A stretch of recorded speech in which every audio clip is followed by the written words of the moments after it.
the boy in the box trial. We all know how that initially went out.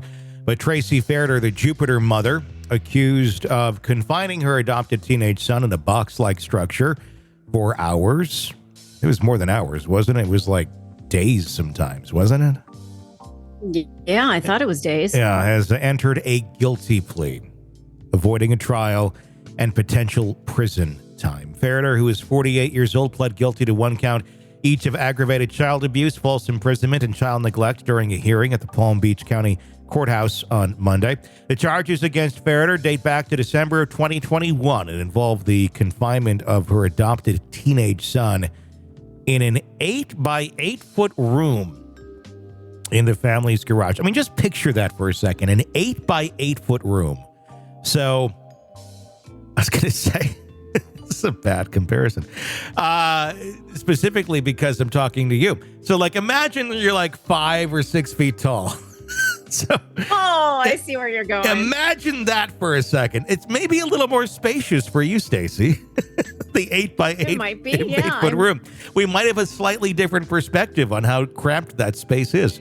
But even that is still pretty damn cramped for anybody. But just picture that. I mean, you're talking like literally you get an extra 2 or 3 feet above your height, or 4, depending on who you are, or 5. And that's it. That's it. And you're stuck in there, in your family's garage. The room had a lock that could only be opened from the outside, and the child was provided a bucket to use as a toilet. Jupiter police began investigating when the child was reported as a runaway in January of 2022. Circuit Judge Howard Coates sentenced Ferriter to 10 years of probation. What the fuck? For the child abuse charge, and ordered concurrent 5-year probation sentences for the other charges. Well, Circuit Judge Howard Coates, you're a fucking moron. As part of her probation, Ferriter must undergo a mental health evaluation. She hasn't done one yet. What do you think? Complete 300 hours of community service and attend anger management classes within 90 days of her house arrest.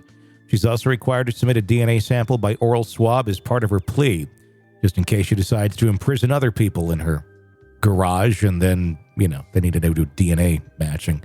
During the hearing, Ferriter, accompanied by her attorneys Mark Shiner and Heidi Perlett, which I guess you'd probably want to hire, considering they got her off pretty well for imprisoning a child in a fucking cage with a bucket, answered questions from Judge Coates regarding her acceptance of the plea, but did not further address the court. The plea deal concludes a case that garnered international attention when Ferriter and her husband Timothy were arrested in February of 2022. Tracy Ferriter faced the same charges as her husband, who was found guilty by a jury on October 12th of 23. Timothy Ferriter was sentenced to 5 years in state prison, which we also thought was pretty much bullshit, followed by 5 years of probation. At his sentencing, he expressed remorse for his actions and pled for mercy of the court. Everything I did was out of love, he told the court. It's funny how some people express love. But let's talk. Wow. I mean, there's more to this, but let's talk about that for a second, because a lot of people will make that excuse, and I think they believe it.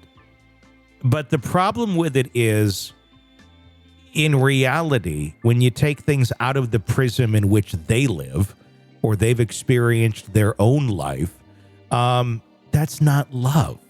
But when you're in an abusive situation, and I'm going to guess, if this is just pure speculation, but I'm going to guess if we were to take a look at the upbringing of these two fine individuals, you're going to see a lot of abuse.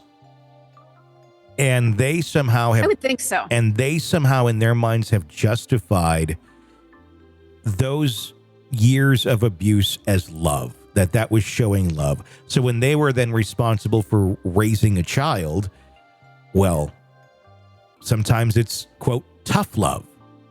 And there is such a thing as tough love. It's not, however, confining a child to a prison in your garage and giving them a bucket to shit in. That's not what that is.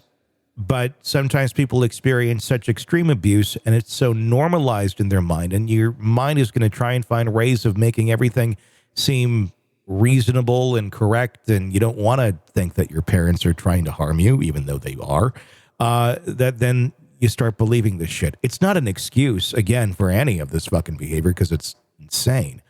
But it's part of the recipe, as I like to say, that makes some people who they are. And it helps you better understand their fucking twisted thinking, because without understanding that, it just looks utterly crazy.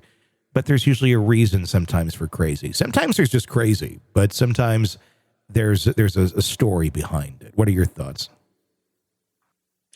I think she got it easy. I'm trying to figure out what her role was in this. I realized the husband was more of the disciplinarian, but she was also a witness. And I get house arrest and, her life isn't totally easy at this point, but she's not spending time in jail. And I'm kind of an eye for an eye person. Yeah. It might have been nice for her to be in an 8x8 box as well. Yeah. For a little bit, even if it was 30 days. I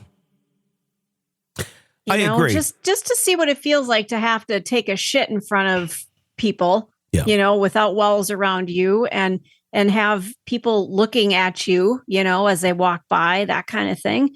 Let her live that life for a little bit because she was a witness to it and didn't do anything. And that would be even more dignified than what they did to the kid. Yeah. That's the thing. Yeah, because it has to be. Yeah. And it's a weird place when you have one parent that is,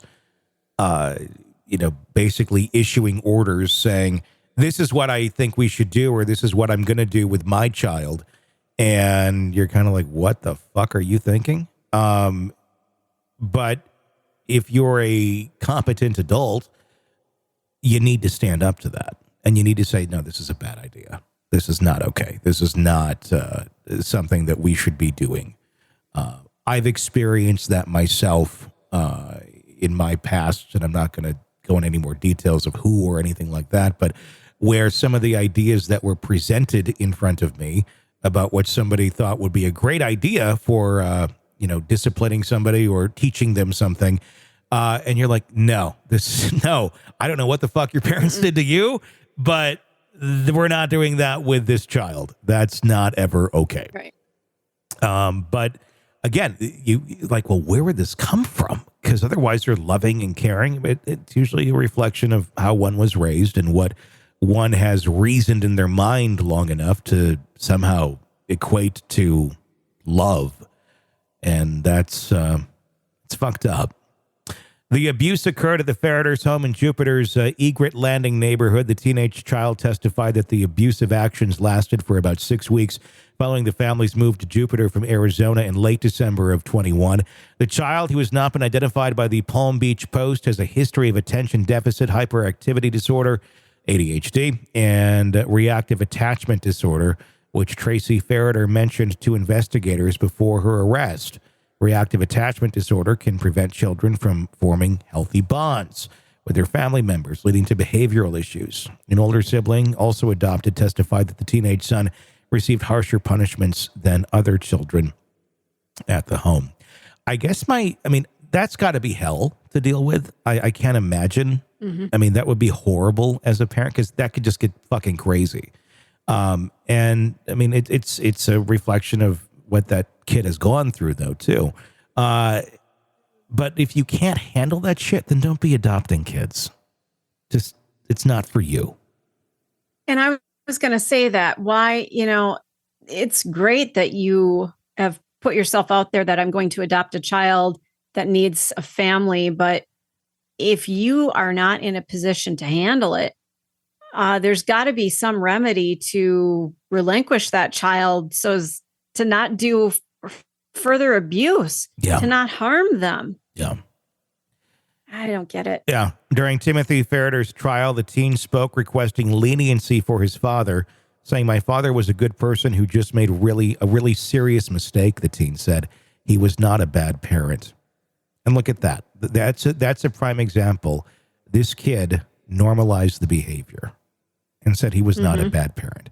He was a bad parent. That is bad parenting. Yeah. That is the definition of bad parenting. But because our minds try and put us in a place where things make sense, that's what he did for survival. The plea deal allows Tracy Ferriter to avoid prison but imposes strict probation terms. She's prohibited from contacting the child at the center of the abuse allegations and may petition to transfer her probation to Cook County, Illinois, indicating a possible move away from South Florida. It's a fucked up case. But again, we're all people. We're all products of our environments. And this is an interesting thing to see. And a sad thing, certainly, to see how it all is played out and the damage that's been done further to this kid. And I don't think I think it's a bullshit sentence. You were part of this. This is clearly not a normal thing or acceptable thing to do. There's not like everybody, I hope to God, it's like not everybody in the neighborhood has a little fucking prison in their garage for their kids. I think just if you're a normal human being or just a remotely healthy human being, you realize that's never going to be an acceptable thing to put your kid in a cage in your garage with a bucket. Mm-hmm. So no, not ever. No, it's not how that works. It's I